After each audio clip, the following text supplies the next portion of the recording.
Hello दोस्तों, मैं दीपक कुमार आप लोग का स्वागत करता हूं दीपक एनसीईआरटी साइंस में। तो दोस्तों, आज हम लोग पढ़ेंगे प्रकाश। आइए जानते हैं प्रकाश के बारे में। प्रकाश क्या है? प्रकाश एक प्रकार की ऊर्जा है जो हमें वस्तुओं को देखने में मदद करती है। सेकंड पॉइंट, जब प्रकाश वस्तुओं पर पड़ता है तो यह प्रकाश को परावर्तित करता है, और जब परावर्तित प्रकाश हमारी आँखों तक पहुँचता है तो हम वस्तुओं को देख पाते हैं। थर्ड पॉइंट, इसका तरंग दैर्घ्य 3900 एंगस्ट्रॉन से 7800 एंगस्ट्रॉन तक होता है। फोर्थ पॉइंट, प्रकाश को चलने के लिए माध्यम की आवश्यकता नहीं होती, अर्थात यह निर्वात में चलता है। पांचवा पॉइंट, प्रकाश को अनुप्रस्थ तरंग है। तो दोस्तों, प्रकाश के बारे में जो इम्पोर्टेंट पॉइंट था वो हम लोग पढ़ लिए। अब हम लोग चलते हैं आगे।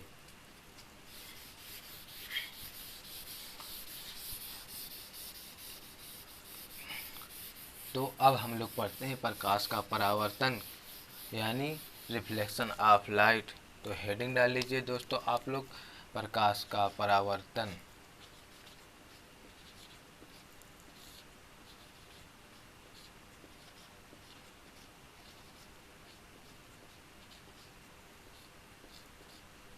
Reflection of light. तो आइए दोस्तों हम लोग पढ़ते हैं प्रकाश का परावर्तन। मान लीजिए दोस्तों, यह कोई मिरर है, ठीक। इसके निचले हिस्से को हम लोग पॉलिश कर देते हैं। ऊपरी भाग चमकीली है यानी शाइनी है।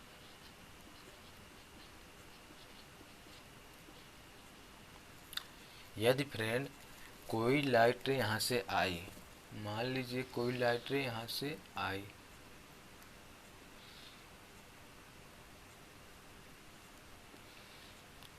कोई लाइट रे आई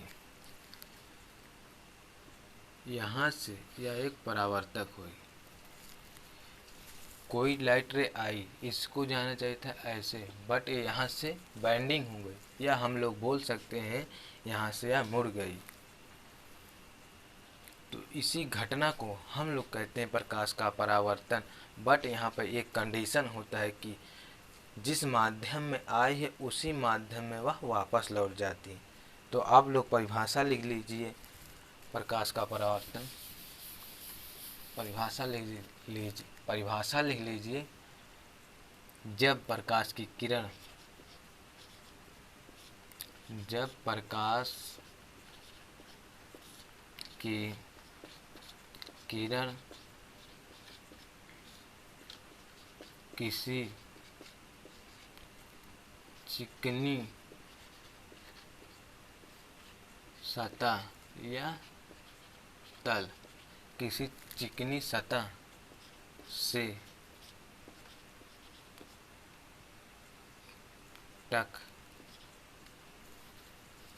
किसी चिकनी सतह से टकराकर वह उसी माध्यम में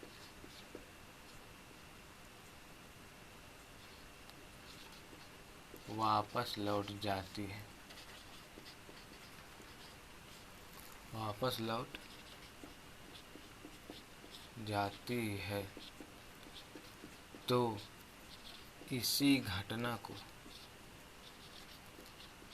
तो इसी घटना को प्रकाश का परावर्तन कहते हैं। फिर से एक बार देख लीजिए। जब प्रकाश की किरण किसी चिकनी सतह से टकरा कर वह उसी माध्यम में वापस लौट जाती तो इसी घटना को हम लोग कहते हैं प्रकाश का परावर्तन। ठीक, तो चले आगे। तो चलते हैं हम लोग आगे।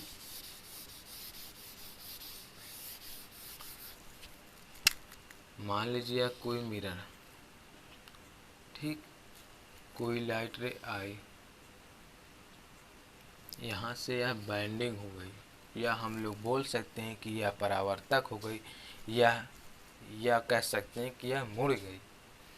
जिस पॉइंट से यह मुड़ी या बोल सकते हैं जिस बिंदु से यह परावर्तक हो उस बिंदु पर एक हम लंबवत काल्पनिक लाइन खींचते हैं जिसे हम लोग कहते हैं नॉर्मल, और हिंदी में बोलते हैं अभिलंब।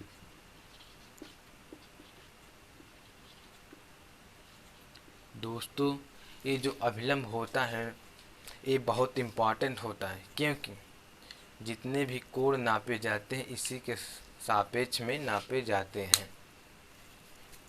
ये आने वाली किरण, आपतित किरण,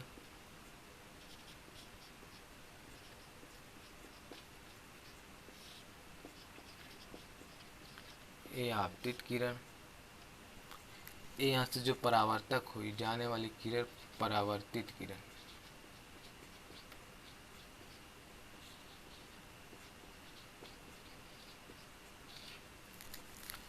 आपतित किरण अभिलंब के साथ जो कोण बनाते हैं इसे हम लोग कहते हैं आपतन कोण, इसे कोण आई से प्रदर्शित करते हैं।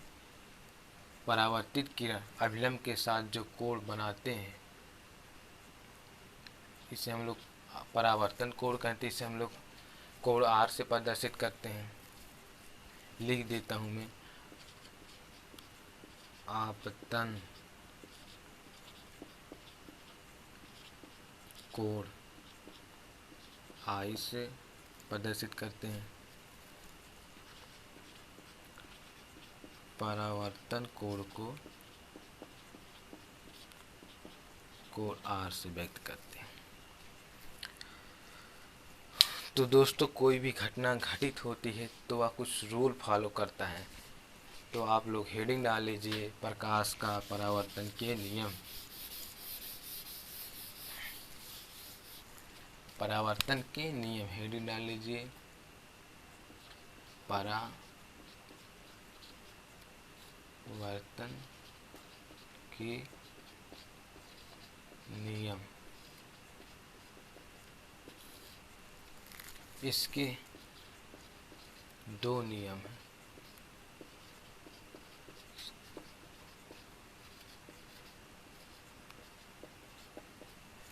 पहला नियम यह कहता है कि जितना आपतन कोण होगा उतना ही परावर्तन कोण होगा, अर्थात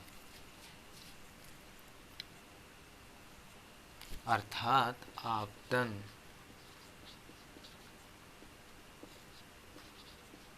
कोण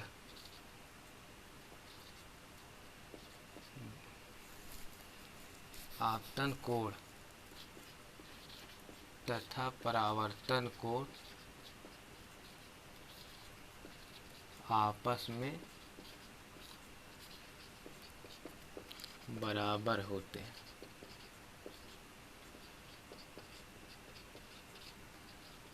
पहला नियम यह कहता है, अर्थात कोण आई बराबर कोण आर। जैसे मान लीजिए यह कोई मिरर है, ठीक, ये आपतित किरण आई, यहाँ से परावर्तित होगी, ये हो गई परावर्तित किरण, ये अभिलंब है, ये 20 अंश का आपतन कोण बना रहा है। अभिलंब परावर्तित के साथ 20 अंश का कोण बना रहा है। तो मैं आप लोग से यह पूछता हूँ कि कोण आर कितना होगा। अभी हमने पढ़ा है कि कोण आई बराबर कोण आर, यानी कि आपतन कोण बराबर परावर्तन कोण, इसीलिए यह भी 20 अंश होगा। ठीक, समझ में आया? तो चलते हैं आगे। सेकंड नियम यह बोलता है कि आपतित किरण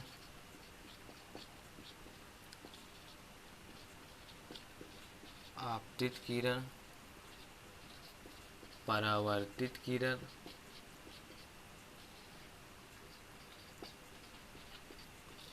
तथा अभिलंब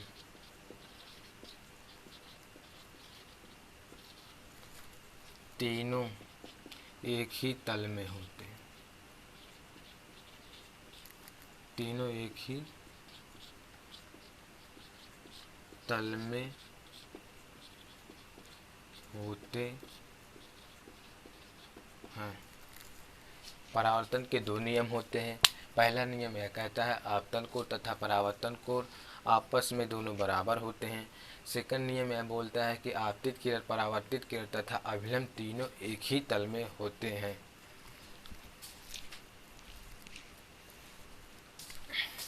तो दोस्तों अब हम लोग चलते हैं आगे, पढ़ते हैं, आगे बढ़ते हैं। तो आप लोग डाल लीजिए हेडिंग प्रकाश का विचलन कोण।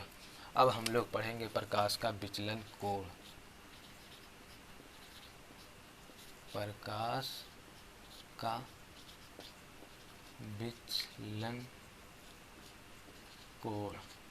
कभी कभी एग्जाम में पूछ लेता है कि प्रकाश का विचलन कोण निकालिए। तो हम लोग पढ़ते हैं प्रकाश का विचलन कोण। मान लीजिए दोस्तों यह कोई मिरर है, कोई प्रकाश की किरण आई, यहाँ से बैंडिंग हो गई। ये है परावर्तित किरण, ये है आपतित किरण, ये है अभिलंब,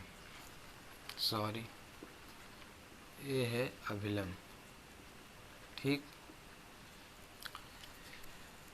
तो दोस्तों एक कोई लाइट रे आई, इसको जाना चाहिए था ऐसे, बट ये अपने मार्ग से विचलित हो गई। इसी को हम लोग कहते हैं प्रकाश का विचलन कोण। ये है आपतन कोण, कोण आई, ये है कोण आर, परावर्तन कोण, ये है कोण डेल्टा।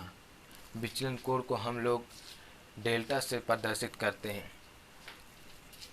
एग्जाम में पूछता है कि विचलन कोण का मान निकालिए। तो दोस्तों देखिए हम लोग कैसे निकालते हैं। ये तीनों 180 अंश का कोण बना रहे कि नहीं। अरे देखिए ना, ये ऐसे बन रहा है कि नहीं कोण, 180 अंश का कोण बन रहा कि नहीं, बन रहा। आपतन कोण, परावर्तन कोण और विचलन कोण तीनों 180 अंश का कोण बना रहे हैं। तो देखिए कोण आई प्लस कोण आर प्लस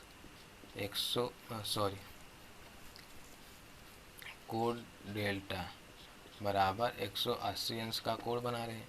अभी हमने फर्स्ट लॉ से पढ़ा है, परावर्तन के नियम से आपतन कोण तथा परावर्तन कोण आपस में बराबर होते हैं।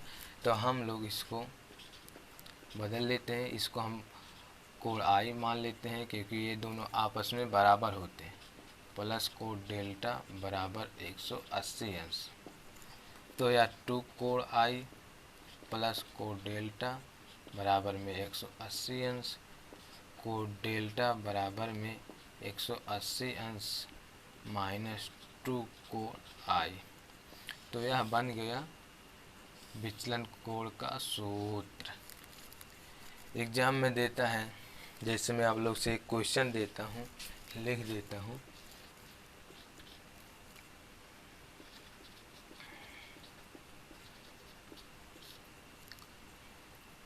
यदि प्रकाश की किरण अभिलंब के साथ 40 अंश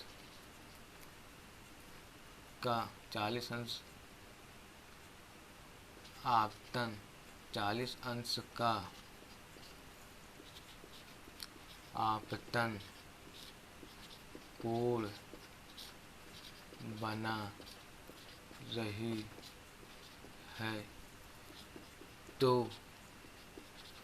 कितने अंश से विचलित होगी। विचलन कोण कितने अंश से विचलित होगी पूछ रहा है। तो हम लोग इसी फार्मूला पर रख देते हैं। कोण डेल्टा बराबर में 180 अंश माइनस 2 कोण आई बराबर में 180 अंश माइनस में 2 कोण आई का मान दिया है 40 अंश, कोण 180 अंश माइनस 40 दूनी 80 बराबर में 100 अंश। कोण डेल्टा का मान 100 अंश आ गया। यानी कि 100 अंश से विचलित हो गए। आप लोग को समझ में आया कि नहीं अब? तो दोस्तों कभी कभी यहाँ पे आई दे देता है, कभी कभी यहाँ पे कोण, आपतन कोण या परावर्तन कोण दे देता है।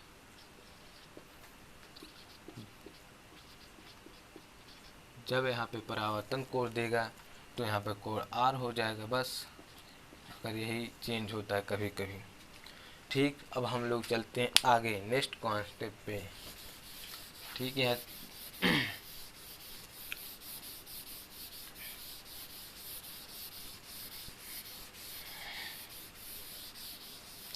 अब हम लोग पढ़ेंगे इमेज यानी प्रतिबिंब। आइए देखते हैं प्रतिबिंब कैसे बनता है। हेडिंग डाल लीजिए प्रतिबिंब यानी इमेज।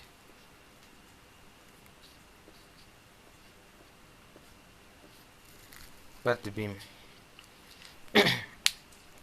जब प्रकाश की परावर्तित किरण कहीं पर मिले या मिलती हुई प्रतीक हो, अर्थात मिल नहीं रही है, तो वहाँ पर प्रतिबिंब बनता है।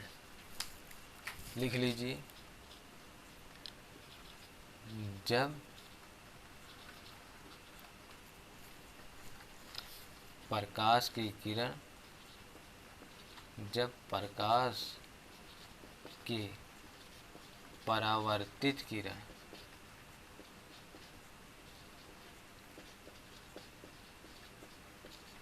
किरण मिले या कहीं पर मिलती हुई प्रतीत हो, अर्थात मिल नहीं रहा हो, तो वहाँ पर प्रतिबिंब बनता है। प्रतिबिंब दो प्रकार से बनता है। एक, अगर वास्तव में मिल रहे हैं, यानी रियल में मिल रही है, वास्तव में मिल रहा है, तो वह अगर मिल रही है वहाँ पर वास्तविक प्रतिबिंब बनता है।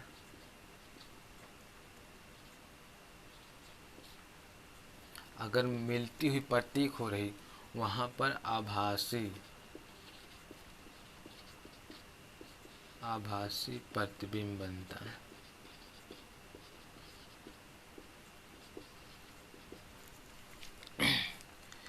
तो अब हम लोग चलते हैं आगे। और प्रतिबिंब दो प्रकार से बनता है, एक समतल दर्पण में, एक और गोली दर्पण में। सॉरी, तो इससे पहले हम लोग को पढ़ना पड़ेगा दर्पण। तो आइए हम लोग अब दर्पण पढ़ते हैं। मिरर, हेडिंग डाल लीजिए आप लोग, मिरर यानी कि दर्पण।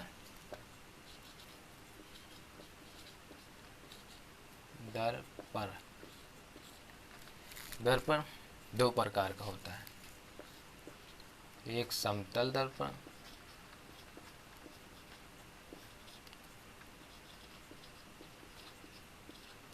एक गोली दर्पण।